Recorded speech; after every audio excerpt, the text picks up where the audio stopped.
또 이렇게 하죠. 그러면 거기 안에 들어있는 찌꺼기가 다 없어지잖아요. 그런 것처럼 연단하는 거예요. 이렇게. 그래야 이렇게 그런 시련을 당할 때 인내를 이렇게 만들어낸다. 역경을 닥치면, 그런 시련이 닥치면 인내로 극복해야 된다. 그런 이야기죠. 이렇게. 조금 어렵다고 그래서 막 제일로 안타까운 게 어렵다고 교회 안 나오는 게 난 제일로 안타까워요. 뭐라고 말하기는 그렇고. 아니 어려우면 교회 나와야지 교회를 안 나와. 그런 사람이 있어요. 그게 너무 안타까운 거예요. 참 말은 좀 웃고 그렇게 믿음이 없냐고 그렇게 뭐 하고 싶은데 그런 말하면 또 실족당할까 봐 참 말할 수는 없는데 아니 그럴수록 교회 나와서 성도들하고 교제해야 아니 믿음이 생기지. 아니 교회 안 나와보면 뭐 어떻게 해. 이건 오해하지 마시고. 그 다음에 이제 4절에 보면 인내를 온전히 이루라. 이는 너희로 온전하게 구비하여 조금도 부족함이 없게 하려 함이라. 그래서 이 참 우리가 참고 견디고 한다라고 하는 거는 참 어렵고 힘들죠. 그러나 이런 걸 통해서 내가 더 성숙해진다는 거죠. 온전하게 이루어진다라고 하는 게 성숙해진다는 이제 그런 의미로 받아주시면 될 것 같고요. 그 다음에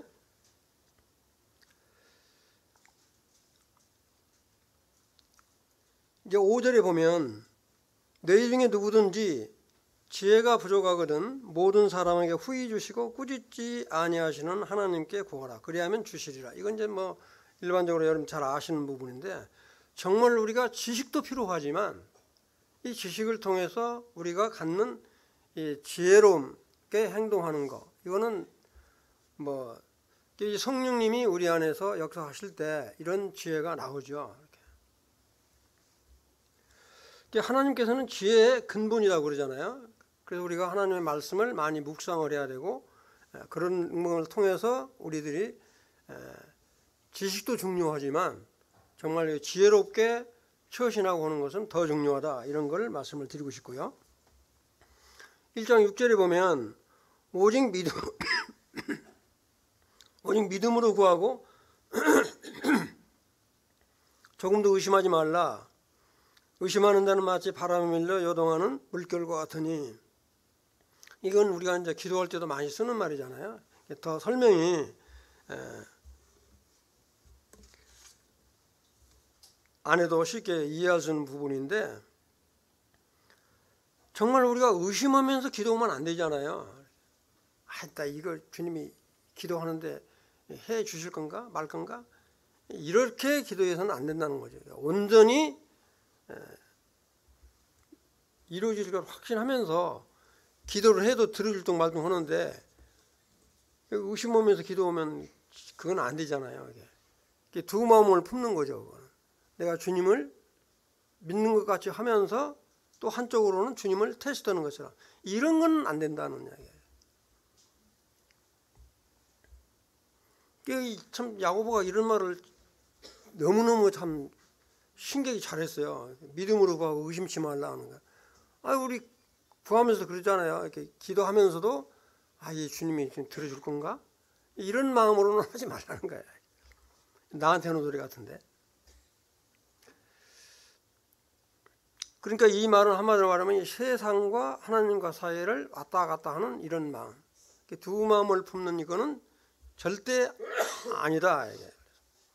1장 7절에 보면 이런 사람은 무엇이든지 죽게 얻기를 생각하지 마라. 이렇게 두 마음을 품고 하는 거는 하나님께 온전히 구하려고 하지 마라. 이렇게 좀 단언적으로 말을 하고 있어요. 그러니까 이 소아시아에 흩어져 있는 사람들의 영적인 상태가 어떤 것인지를 이 야고보 사도가 너무 잘 알았던 것 같아요. 그래서 저는 개인적으로 아까도 말씀드렸지만 이 야고보가 예수 그리스도의 젖동생, 사도행전을 보면은 아주 이 예루살렘 교회 장로로서 아주 역할을 굉장히 크게 하잖아요. 저는 그렇게 이해를 하고 있는데 주장은 아니지만 그렇게 이야기를 하고 있어요.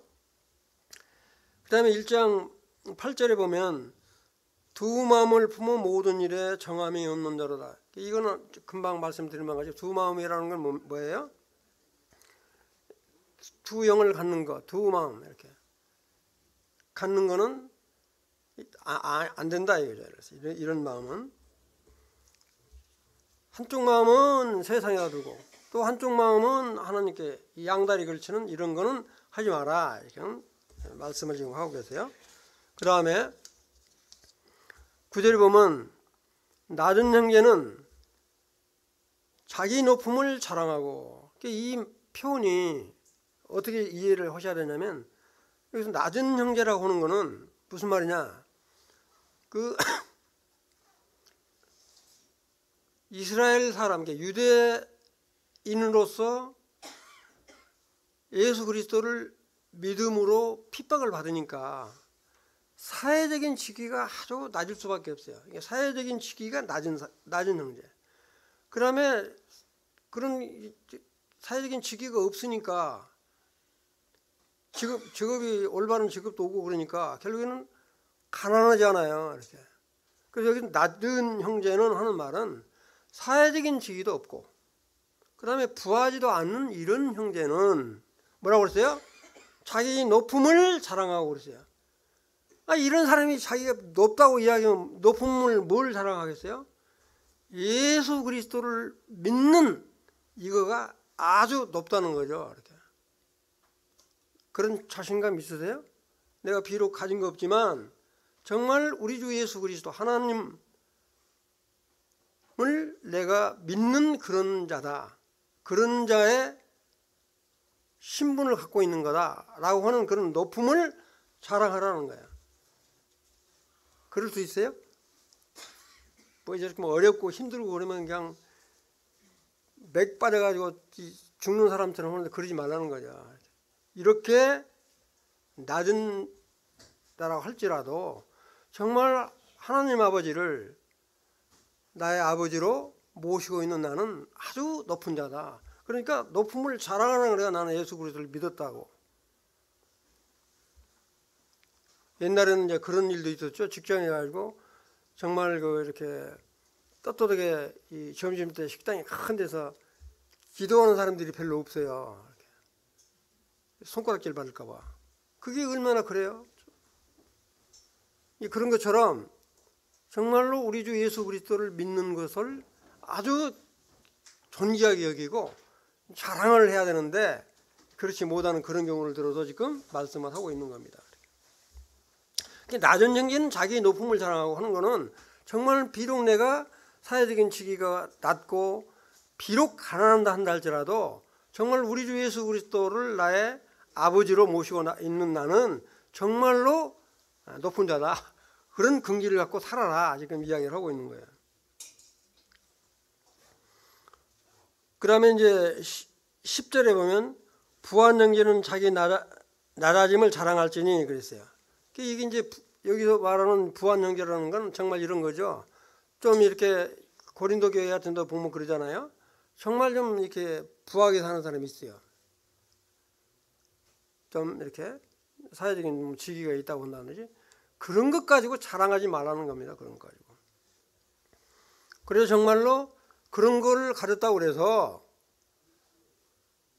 이렇게 자랑하고 그런 게 아니라 정말 나는 내 믿음이 얼마나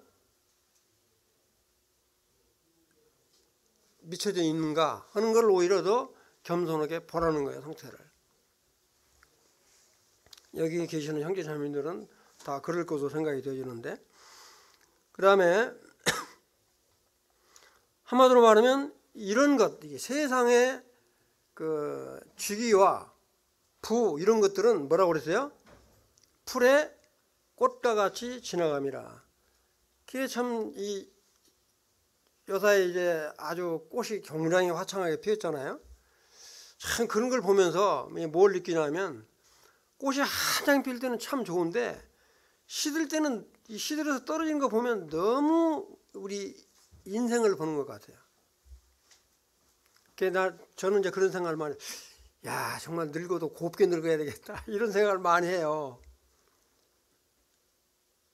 정말 이게 늙어도 곱게 늙어서 야 정말 어른이라는 말을 듣고 싶다는 말이 많이 든다고요. 왜냐하면 꽃 떨어지는 걸 보면 그래요. 꽃 필 때는 얼마나 아름답고 좋아요. 근데 떨어질 때는 정말 너무너무 흉물스럽잖아요. 표현이 그런데 그런 것처럼 우리 인생도 정말 이제 그걸 비유해서 말씀하는 것 같아요. 정말 그렇게 잘 됐다고 그래서 뽐내지 말고, 여기 뭐라고 표현을 했어요? 풀의 꽃과 같이 지나감이라고 했어요. 정말 꽃이 필 때는 얼마나 화창합니까? 그러나 쉽게 진다 이거죠. 이렇게. 그러니까 그런 부와 주기 이런 것 가지고 자랑하지 마라 하는 이야기죠. 그다음에 11절, 해가 돋고 뜨거운 바람이 불어 풀을 말리우면 꽃이 떨어져 그 모양의 아름다움이 없어지나니 부한 자도 그 행하는 일이 이와 같이 처장하리라. 이건 내가 설명했으니까 그냥 넘어갈게요. 12절, 시험을 참는 자는 복이 있도다. 이 시험을 참는 건 앞에서도 말을 했지만 정말로 고통과 고난 이런 거를 인내로 참는 자는 복이 있도다. 이것에 옳다 인정함을 받은 후에 주께 자기를 사랑하는 자들에게 약속하신 생명의 멸류관을 얻을 것이라. 그러니까 이 생명의 멸류관은 우리 계시록 이 서머나 교회한테 그랬잖아요. 그런 환란을 극복하면 뭐라고 그랬어요? 생명의 멸류관을 주리라고 그랬어요. 그러니까 그런 환란을 고쳐서 이 고통 가운데 인내로 극복해서 이기면 생명의 멸류관을 얻을 수 있다. 지금 이렇게 말씀을 하고 있는 겁니다. 그러니까 우리 가운데 이런 환란과 시험이 닥치지 않을 수가 없어요. 저는 개인적으로 그래요. 이런 표현이 좀 하여튼 이 지금 우리나라 정치적인 상황을 보면 너무너무 스트레스를 많이 받아요. 이런 표현이 좀 그런데 하여튼 스트레스가 엄청 많이 받는다고요. 그런 가운데서도 정말 내가 바라는 본향이 어딘가 이걸 생각하면 좀 이렇게 마음이 놓여요. 내가 그런 사람인데 이런 것 가지고 살면 얼마나 살겠나 이런 생각을. 그러다 지난번에 천년왕국이라고 하는 말을 펴는 것도 그런 의미입니다. 정말 우리가 그렇게 어려운 가운데 있지만 그런 소망을 갖고 살아가자 하는 그런 이야기예요. 여기도 지금 그런 표현이잖아요. 시험을 참는 거. 정말 얼마나 어렵습니까? 그런 걸 참고 이길 때 우리들에게 하나님께서는 그에 대한 보상이 생명의 멸류관을 주신다고 그랬습니다. 그 다음에 1장 13절에 보면 좀 빨리 할게요. 사람이 시험을 받을 때 내가 하나님께 시험을 받는다 하지 말지니 하나님은 악에게 시험을 받지도 아니하고 친히 아무도 시험하지 아니하느니라. 이 시험은 두 가지만 비유를 들어서 들을게요. 여러분들이 시험 받는다고 할 때 이 아브라함을 한번 생각을 해보세요. 아브라함이 75세에 하나님을 영접을 했어요. 근데 자기가 달라고도 않는 아들을 주겠다고 그랬거든요. 아니, 아들을 주려면 빨리 주면 얼마나 좋아요? 근데 주겠다고 해놓고 안 주니까 자기 사라가 아예 하나님이 안 주실 것 같으니까 사라하고 이렇게 동침해서 나라고 그러잖아요. 하갈. 내가 말을 잘못했네. 그러니까 어떻게 해요? 아브라함이 혼내켜야 되잖아요. 뭔 하나님을 이렇게 시험하냐고 하지 말라고 그렇게 해야 되는데 아브라함도 거기서 딱 동침을 하잖아요. 거기서 태어난 이스마엘 후손들이 지금도 이스라엘을 괴롭히고 있다고요. 그런데 이제 그걸 이야기를 하고 있는 게 아니라 정말로 이 아브라함이 그렇게 해서 얻은 100세에 얻은 이삭을 그때 아마 이렇게 이삭을 제단에 바치라고 했을 때 나이가 아마 한 25 정도로 저는 그렇게 보고 있어요. 어린 사람이 아니라. 왜냐하면 하나님이 그 제단에 쓰려면 제단도 25 돼야 쓰셨거든요. 저는 그렇게. 그러니까 아버지를 밀쳐버릴 수도 있었어요. 25이면 그러잖아요. 100세 넘은 아버지인데 뭐 힘이. 그런데 그렇게 받는 그 아브라함에게 하나님께서 이삭을 바치라고 했을 때 그 시험이 얼마나 힘들었겠어요? 하나님께서 그런 시험을 준다는 거예요.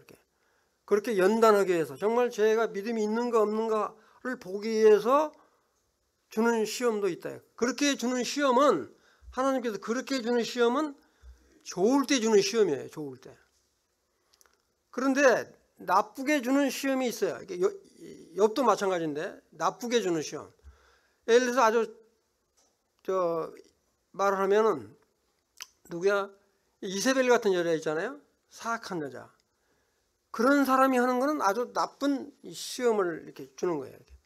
그러니까 이렇게 하나님께서는 시험을 줄 때 정말로 이렇게 나쁘게 쓰기 위해서는 시험은 절대 안 주시고, 좋은 의미로 줄 때는 하나님께서는 좋은 의미로 주시고, 이 사탄, 이 마귀들은 나쁜 이렇게 할 때 시험을 준다고요. 똑같은 시험인데 그 차이가 있다. 이걸 이해를 하세요. 그러니까 이렇게 내가 시험을 받게 되면, 이런 시험은 하나님께서 나에게 받는다 이렇게 생각하지 마라. 그러나 이 시험이 통해서 하나님께서 나를 더 좋은 곳으로 나가게 위한 그런 시험인지를 잘 살펴야 된다라고는 그런 말씀이에요. 그러니까 한마디로 말씀드리면, 이렇게 악의 도구로는 하나님은 절대 안 쓴다, 이게 시험을 할 때. 그러나 사탄은 우리를 악의 도구로 사용하기 위해서 사용한다. 이거를 이해를 하시면 되겠고요. 시간이 너무 많이 가버렸는데. 자, 이제 14절. 오직 각 사람이 시험을 받는 것은 자기 욕심에 끌려 미혹됨이니 그랬는데, 여기 보시면 그 다음에는 이제 욕심이 있고요, 욕망이 있어요. 욕심은, 사람이 욕심이 없는 사람 없죠. 그 욕심이 과하면, 넘치면 반드시 죄를 낳게 됐다. 욕망도 마찬가지. 욕망은 욕심과 비슷한 욕망이 있는데, 욕망은 좋게 쓰는 욕망이에요. 욕망 없는 사람 없잖아요. 이렇게 우리들에게는 반드시 욕망이 있다고요. 명예욕이 있고요, 정욕이 있고요, 다 그런 욕망 가운데 없는 사람 없는데, 그런 것들이 지나치면 반드시 뭐가 된다고 그랬어요? 죄가 낳게 되고, 죄가 가해지면 결국에는 그 죄 때문에 죽게 된다. 그런 것이 이제 15절에 나와 있잖아요. 이렇게 욕심이 잉태한 지 죄를 낳고 죄가 장성한 사망에 남는다. 이 표현이 그런 의미예요. 자, 이제 17절을 한번 보시면, 각양 좋은 은사와 온전한 선물이, 이게 좋은 은사와 온전한 선물은 똑같은 말이에요. 말이 은사, 선물 이렇게 말하는 똑같이 기프트예요. 기프트, 선물, 은사. 좋은 은사와 온전한 선물을 다 위로부터, 아버지께로부터 온 것이다. 이거는 변함도 없고 회전하는 그림자도 없는 그런 것이다. 우리 각자는 하나님으로부터 전부 받는 은사가 다 있어요. 은사. 이 은사를 어떻게 활용하냐 하는 것은, 남의 은사 부러워하고 뻔떠러 하려고 하면 안 돼요. 하나님이 나에게 주신 분깃이 있다고요. 그 은사를 잘 맞춰서 사용을 하는 것을 지금 언니를 하고 있어요. 그게 뭐라고 하냐면, 이제 우리 킹제임스는 이렇게 표현이 되는데, 그분께서 자신의 뜻에 따라 진리의 말씀으로 우리를 낳았으니, 진리의 말씀으로 우리를 낳았으니, 이것은 우리 자신의 창조물 가운데서 첫 열매로 주신 것이다. 이게 참, 우리는 하나님의 첫 열매예요. 지금 우리 성도들은 하나님께서 이 은사에 따라서 우리들에게 주신 하나님의 첫 열매다. 내가 하나님의 첫 열매다라고 생각을 하시라고요. 그런 자라는 거예요, 우리가.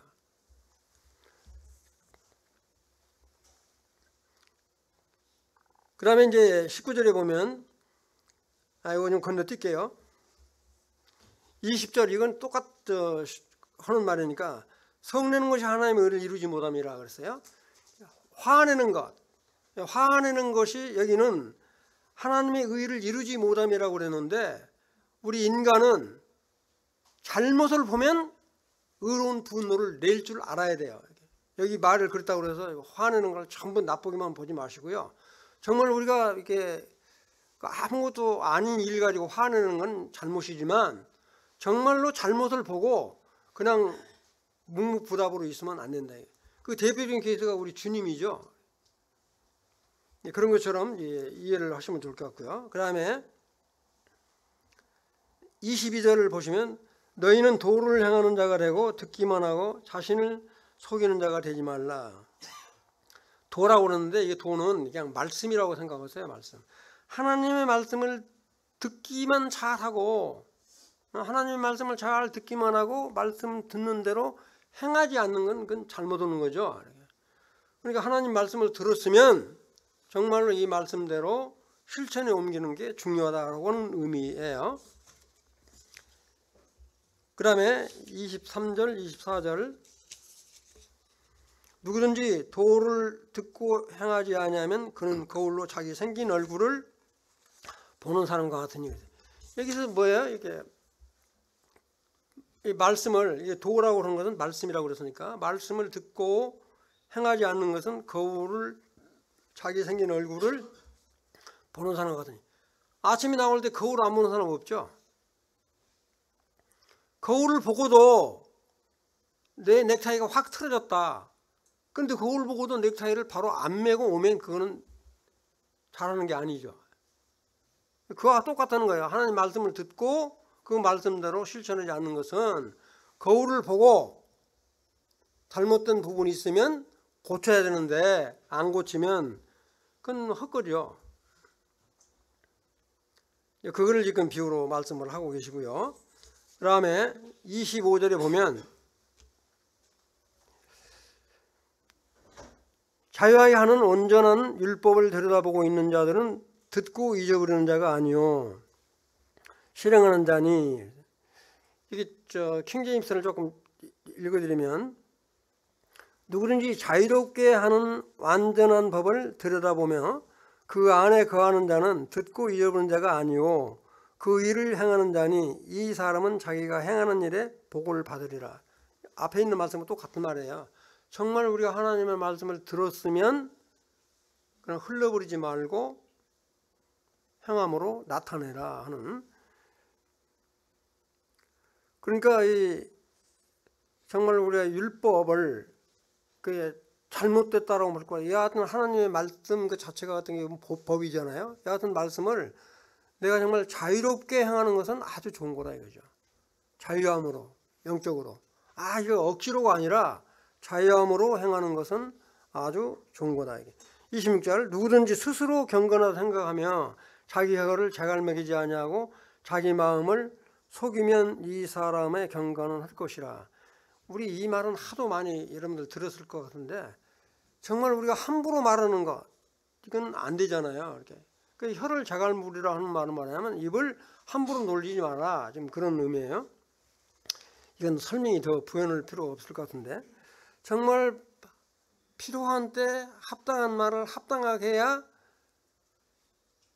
은쟁반에 금사가라고 그러잖아요. 은쟁반에 실제 금사가가 있는지 없는지는 모르겠지만 정말로 합당한 때 합당한 말을 한다는 것이 그렇게 중요하다는 거죠.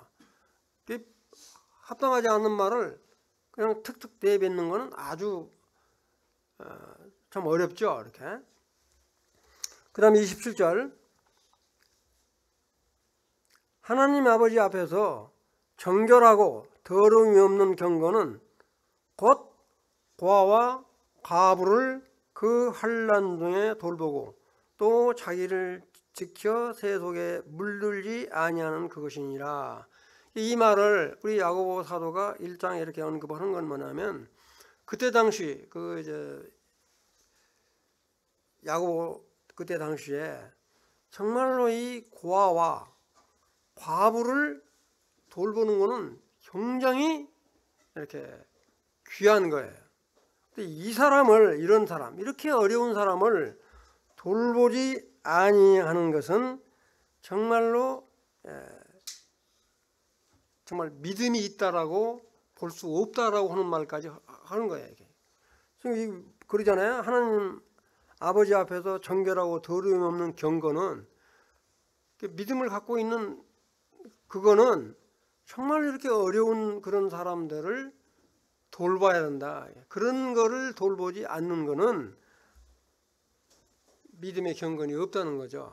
그러면서 지금 말씀하고 있는 건 뭐냐면 소아시아에 흩어져 있는 정말 믿음이 있는 사람도 있고 없는 사람도 있고 이런 사람한테 강력하게 그 믿음을 갖고 있으면 이와 같은 선행을 행하라고 지금 당부를 하고 있습니다.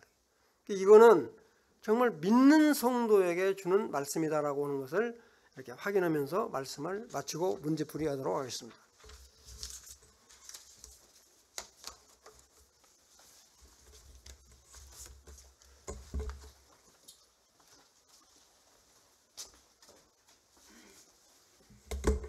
네, 안녕하세요.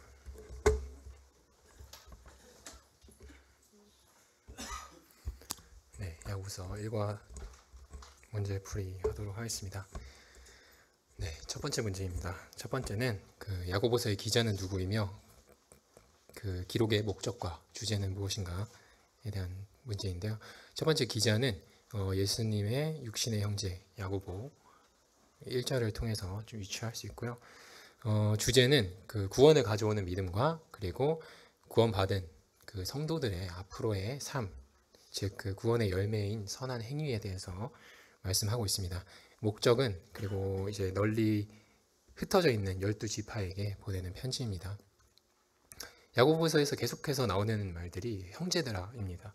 특히 우리의 진정한 신앙생활이 무엇이고 그리고 또한 이중적이고 가식적인 삶에서부터 벗어날 것을 계속해서 이야기하고 있고 특히 행위 없는 믿음에 대해서 경고하고 있는 말씀이 나옵니다.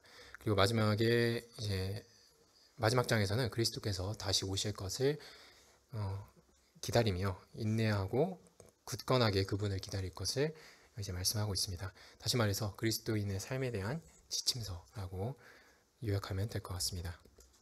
네, 두 번째 시험과 2절에서 시험과 13절에서 시험의 주체는 무엇이며 이 두 시험의 결과는 무엇인가. 그러니까 일단 이 다른 점을 보면 2절에서의 시험은 흠정역이나 이제 개역 성경을 보면 둘 다 시험이라고만 나와 있습니다.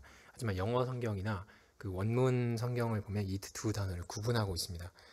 2절에서는 그 시련이라고 나와 있고요. 그 13절을 보면 유혹이라고 나와 있습니다. 그래서 2절에서 시험을 보면 2절에서의 시험은 즉 시련, 믿음의 단련이라고 생각하시면 될 것 같습니다. 그리스도인들을 훈련시키고 그리고 연단시키는 일들입니다. 2절, 3절 읽어드리겠습니다. 내 형제들아 너희가 여러 가지 시련에 빠질 때에 그것을 다 기쁨으로 여기라. 3절 너희의 믿음의 단련이 인내를 이루는 줄을 너희가 아느니라. 네, 그리고 12절을 보면 시련을 견디는 자는 복 있는 사람입니다. 이는 그가 시련을 통과하면 주님께서 자기를 사랑하는 자들에게 약속하신 생명의 월계관을 받을 것이기 때문입니다. 즉 견뎠을 때 우리의 믿음을 단련시키고 그 인내를 이루게 하고 마침내 면류관을 받게 하는 그러한 시련들이라고 생각하시면 되겠습니다. 네, 13절에서의 시험은 죄에 대한 유혹입니다. 13, 14절을 읽어보면 아무도 자기의 시험을 받을 때 내가 하나님께 시험을 받는다고 하지 말라. 하나님께서는 악으로 시험 혹은 유혹을 받지도 아니하시고 아무도 시험하지 아니하시느니라. 오직 모든 사람이 자기 욕심에 이끌려 유혹을 받을 때에 시험을 받나니. 즉 하나님께서는 이러한 시험을 받지도 아니하시고 유혹을 우리에게 하는 분이 아니십니다. 그래서 이러한 시험들은 사단과 그리고 우리의 개인적인 욕심으로부터 오는 그러한 유혹들입니다. 시편 1편에 보면 복 있는 자들은 악인의 꾀를 쫓지 아니하며 죄인의 길에 서지 아니하며 오만한 자의 자리에 앉지 아니하고라고 말씀하고 있습니다. 우리가 이제 죄인의 길에 저희의 발을 들여놓고 오만한 자리에 앉게 될 때 그러고 나서 받는 유혹들은 저희의 욕심으로부터 얻게 되는 당연한 결과라는 것입니다. 그래놓고 우리가 하나님을 왜 나를 시험하시나 한다면 하나님께서 분명히 나는 사람을 유혹 혹은 시험하지 않는다라고 말씀하실 겁니다. 네, 3번입니다. 우리가 시험 중에 하나님께 특별히 간구해야 하는 이유는 무엇인가? 5절을 보면 너희 중에 어떤 사람의 지혜가 부족하거든 모든 사람에게 너그러이 주시고 또 꾸짖지 아니하시는 하나님께 구하라. 그리하면 그것을 그에게 주시리라. 즉 우리에게는 지혜가 부족하기 때문에 하나님께 그러한 시험을 당할 때, 시련을 당할 때 구해야 하는 것입니다. 하나님께서 이러한 상황에서 시련을 극복할 수 있는 지혜를 분명히 주신다고 하셨습니다. 하나님께서는 다 아시는데 어차피 하나님께서 인도하실 것인데 우리는 왜 구해야 할까라는 생각을 해본 적이 있습니다. 하나님께서 분명히 구하라고 명령하셨고 그리하면 주실 것이라고 약속을 하셨습니다. 하나님께서는 예수 그리스도를 통해서 우리에게 영생이라는 선물을 준비하셨습니다. 하지만 그 선물을 믿음으로 받는 자에게 주신다고 하셨고 잠언 8장 17절에서도 보면 나를 간절히 찾는 자가 나를 만날 것이라 라고 하셨습니다. 하나님께서 일방적으로 우리에게 모든 것을 주실 수 있는 분이시지만 그분은 우리의 쌍방의 사랑의 관계를 찾고 바라신다는 생각이 들었습니다. 왜냐하면 한쪽이 주기만 하고 받기를 원하지도 않는데 받기만 한다면 그거는 사랑의 관계가 아니기 때문입니다. 네, 9절에서부터 10절의 의미와 교훈을 보겠습니다. 9절에서부터 10절. 낮은 형제는 자기의 높음을 자랑하지 하고 부한 형제는 자기의 낮음을 자랑할지니 이는 풀의 꽃과 같이 지나감이라. 네, 우리가 이 세상에서 아무것도 가진 것이 없어도 우리가 거듭난 형제, 자매라면 우리는 모든 것을 가진 자입니다. 그 당시 팔레스타인 지역에서는 이제 큰 흉년이 들어서 그리스도인들의 대부분이 굉장히 가난하고 궁핍하고 핍박받는 그런 상황이었습니다. 여기서 그들의 높음을 자랑하라는 것은 영원한 것을 가진 것에 대한 자긍심을 가지라는 의미입니다. 여기서 높음이라는 것은 그리스도의 십자가로 인해서 높아진 우리의 신분이라고 볼 수 있겠습니다. 갈라디아서 6장 14절 읽어드리겠습니다. 그러나 내게는 우리 주 예수 그리스도의 십자가 외에 결코 자랑할 것이 없으니 그리스도로 말미암아 세상이 나를 대신하여 십자가에 못 박고 내가 또한 세상에 대하여 그러하니라. 네. 반대로 부자는 그 가진 것으로 자랑할 것이 하나도 없습니다. 왜냐하면 말씀 그대로 어느 한순간에 우리가 이 땅에서 가진 것들을 증기처럼 사라져버릴 것이기 때문입니다. 어제 청년들이랑 보드게임을 했습니다. 근데 거기서 정말 수백만 달러가 왔다 갔다 거리고 저의 자산도 거의 수억 달러가 있었습니다. 하지만 지금 생각해보면 제가 얼마 있었는지 기억도 안 나고요. 네, 지금 게임이 끝난 이후로는 아무런 생각도 나지 않습니다. 저희가 이 땅에서 가진 모든 것들도 그럴 거라는 생각이 좀 들었습니다. 그래서 그걸로 자랑하는 것이 얼마나 어리석은 짓인가 라는 생각이 좀 들었습니다. 네, 성도들이 분을 억제해야 하는 이유는 무엇인가? 또한 당신은 어떠한 때에 화를 잘 내는가? 네, 순간순간에 이제 분노를 우리가 억제하지 못한다면 그 한순간으로 인해서 주워 담을 수 없는 말을 하게 되거나 돌이킬 수 없는 길을 가게 될 수 있습니다. 20절을 보면 사람이 성내는 것이 하나님의 의를 이루지 못함이니라 라고 쓰여 있습니다.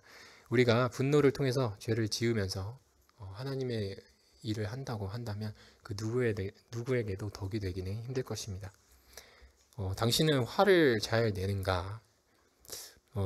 솔직히 저 화를 잘 표출을 하는 편은 아닌 것 같습니다. 하지만 제가 언제 화를 잘 나는가를 생각했을 때 제가 보기에 상식적이지 않은 행동을 누군가 했을 때 좀 속으로 화가 나는 편인 것 같습니다. 하지만 저도 누가 보기에는 상식적이지 않을 수 있고 그리고 또 제가 생각하는 상식이 아닐 수도 있다는 것을 깨달을 때 주님께서 저의 교만한 마음을 좀 치시는 것 같습니다. 네, 6절 보겠습니다. 말씀을 들은 성도로서 마땅히 갖춰야 할 자세는 무엇이며 또한 말씀을 듣기만 하고 행하지 아니하는 자는 어떠한 사람들인가? 네, 마땅히 갖춰야 할 자세는 2절에 보면 말씀을 듣고 분명 행하여야 한다라고 말씀하고 있습니다. 말씀을 듣기만 하고 행하지 않는 사람은 어떤 것이냐 라고 했을 때 22절에 보면 자신을 속이는 자라고 말씀하고 있습니다. 또한 24절에 보면 거울로 자기의 얼굴을 비춰보고 돌아서서 바로 잊어버리는 사람이라고 말씀하고 있습니다. 일단 가장 중요한 것은 말씀을 저희가 당연히 읽어야 할 것입니다. 읽고 묵상하고 들어야 할 것입니다. 하지만 그래야 듣고 행하는 사람이 되든 듣고 행하지 않는 사람이라도 될 수 있을 것입니다. 하지만 말씀을 듣고 행하지 않는 자는 여기서 보면 자신을 속이는 자라고 하고 있습니다. 즉 하나님 앞에서 우리가 정직하지 못한 것입니다. 우리 자신을 돌아보더라도 정말 틀리지 않은 말씀이라는 것을 우리가 모두 아실 거라고 생각을 합니다. 우리가 말씀을 알고도 행하지 않을 때 우리 자신을 보면 분명 하나님 앞에서 양심적이지 않은 부분을 찾아볼 수 있을 것입니다. 네, 다음에 자유롭게 하는 온전한 율법이란 무엇인가 하고 쓰여 있습니다. 누구든지 자유롭게 하는 완전한 법을 들여다보며 그 안에 거하는 자는 듣고 잊어버리는 자가 아니요 그 일을 행하는 자니 그 사람은 자기가 행하는 일에서 복을 받으리라. 네, 자유롭게 하는 완전한 율법은 곧 예수 그리스도입니다. 율법을 초월하시는 완전한 법이라는 그 그리스도께서 완전한 법이라는 그 말씀은 로마서 그리고 또 마태복음 말씀을 통해서도 볼 수 있습니다. 내가 율법이나 선지자를 폐하려 온 줄로 생각하지 말라. 폐하려 온 것이 아니요 완전하게 하려 함이라. 또 로마서 10장 4절 그리스도는 모든 믿는 자에게 의를 이루기 위하여 율법의 마침이 되시느니라. 25절을 다시 읽어보면 누구든지 예수 그리스도를 들여다보며 그분 안에 거하는 자는 듣고 잊어버리는 자가 아니요 그 일을 행하는 자니 이 사람은 자기가 행하는 일에서 복을 받으리라. 즉 그리스도 안에 거하는 자는 그분의 사랑을 알고 그 사랑에 강권받아서 말씀을 행하게 될 것입니다. 네, 마지막 문제입니다. 본문에서 말씀하고 있는 이제 헛된 경건과 참된 경건은 무엇인가? 첫 번째 헛된 경건은 의 조건으로는 혀에 재갈을 먹이지 않는 것이라고 나와 있습니다. 즉 하지 말아야 할 언행을 참지 않는 것이라고 나와 있습니다. 인내하지 않고 자기의 감정을 절제하지 못하는 것이라는 생각이 좀 들었습니다. 생각해보면 우리가 짓는 대부분의 죄들은 정말 그 순간에 말과 행동을 참지 못해서 이제 벌어지는 것 같습니다. 따라서 우리는 혀에 재갈을 물리는 연습이 좀 필요하다는 생각이 들었습니다. 우리가 말씀을 듣고 입으로만 아멘 하는 것이 아니라 25절 말씀처럼 계속해서 그 말씀을 실행하고 경험해야 합니다. 저도 매일 살면서 입으로는 정말 아멘하기 쉽지만 정말 실전에서 그 말씀을 부딪혔을 때 정말 얼마나 어려운 것인지 매일매일 깨닫고 느끼고 깨지고 있습니다. 제가 27년을 살았는데 이제 앞으로 깨질 일이 더 훨씬 많을 것 같습니다. 두 번째는 자기의 마음을 속이는 것입니다. 이게 정말 무서운 것이 자기의 마음을 속이는 것이 습관이 된다면 나중에는 둔해져서 이게 가식인지도 모르게 되는 단계까지 이르게 될 수 있습니다. 이럴 때 우리가 정말 알아야 할 것은 하나님께서 어떠하신 분이신가입니다. 하나님께서는 인간의 심령을 감찰하시는 분이시고 그 어떤 것도 그분 앞에서 숨을 것이 하나도 없습니다. 히브리서 4장 13절 지으신 것이 하나라도 그 앞에서 나타나지 않음이 없고 오직 만물이 우리를 상관하시는 자의 눈 앞에 벌거벗은 것 같이 드러나리라. 네, 그럼 반대로 마지막으로 참된 경건은 무엇일까요? 네, 첫 번째 27절 말씀 그대로 하나님 앞에서 정결하고 더러움이 없는 것입니다. 즉 하나님 앞에서 정직한 것입니다. 이게 정말 그리스도인의 경건한 삶입니다. 베드로전서 3장 21절 읽어드리겠습니다. 물은 예수 그리스도의 부활하심으로 말미암아 이제 너희를 구원하는 편이 곧 세례라. 육체의 더러운 것을 제하여 버림이 아니요 오직 선한 양심이 하나님을 향해 찾아가는 것이라. 네, 거듭나서 침례받은 우리 그리스도인의 양심의 방향은 하나님을 찾아가는 것입니다. 우리의 양심이 하나님을 향해 있다면 사람에게 인정받기 위해 가식을 행할 필요도 없는 것입니다. 두 번째는 고아와 과부를 돌보는 것입니다. 예수님께서는 지극히 작은 자에게 행하는 것이 곧 나에게 행하는 것이라고 말씀하셨습니다. 우리가 어디 멀리 가서 봉사를 하고 선교하는 것만이 하나님의 일을 하는 것이 아니라 우리의 지금 주변에 있는 우리의 어려운 사람들, 가족들, 그리고 또 소외된 성도들에게 하는 것이 곧 하나님께 하는 것입니다. 마지막으로는 이제 자기를 지켜서 새 속에 물들지 않는 것입니다. 우리 교회의 모든 집회를 참석하더라도 정말 교회에 있는 시간을 계산해 보면 일주일 168시간 중에 4%밖에 되지 않습니다. 나머지 96%의 시간을 우리가 어떻게 쓰고 있느냐가 우리의 진짜 신앙생활이 되지 않을까라는 생각이 들었습니다. 우리가 혼자 있는 조용한 방에서 세상과 끊임없이 연결되어 있다면 우리는 세상에 계속 물들 수밖에 없을 것입니다. 네, 마지막 오늘 야고보서를 통해서 정말 유익한 말씀들을 많이 배웠지만 우리가 이 말씀을 묵상하고 실전에서 경험해 보지 않는다면 가시밭에 떨어진 씨앗과 같이 열매를 맺지 못하게 될 것입니다. 우리가 야고보서를 통해서 진정한 신앙생활이라는 것이 얼마나 복합적인 것인지 좀 알 수 있었습니다. 저는 말씀을 묵상하는 것이 정말 묵상하고 읽는 것이 굉장히 독보적으로 중요한 것인지 알았습니다. 하지만 그 말씀을 실전에서 부딪혔을 때 정말 시련을 당했습니다. 우리가 무화과나무 잎이 마르고 포도 열매가 없으며 감람나무 열매가 그치고 논밭에 송아지가 없어도 나는 여호와로 인해 즐거워하리라. 정말 즐겁게 찬양하고 아멘할 수 있습니다. 하지만 우리가 가진 작은 것들을 빼앗겼을 때 우리는 무너질 수 있습니다. 또한 예수 그리스도의 사랑에 관한 말씀을 읽으면서 눈물을 흘리고 아멘할 수 있지만 우리가 사랑하기 힘든 사람을 사랑하기가 굉장히 어려운 것을 느낄 수 있습니다. 정말 이러한 경험들을 통해서 하나님께서 우리를 단련시키신다는 그러한 사실이 정말 감사가 되었습니다. 이러한 경험들이 없었다면 말씀이 깨달아진 것을 나의 것이 된 것으로 착각하며 살았을 것입니다. 네, 말씀을 주야로 묵상하면서 실전에 부딪히면서 우리 마지막 호흡을 거두는 그날까지 인내를 이루고 결국 생명의 면류관을 얻는 우리 그리스도인들이 되길 바라겠습니다. 네, 문제풀이 여기까지 하도록 하겠습니다. 네, 기도하고 마치도록 하겠습니다. 네, 주님 감사합니다. 주님께서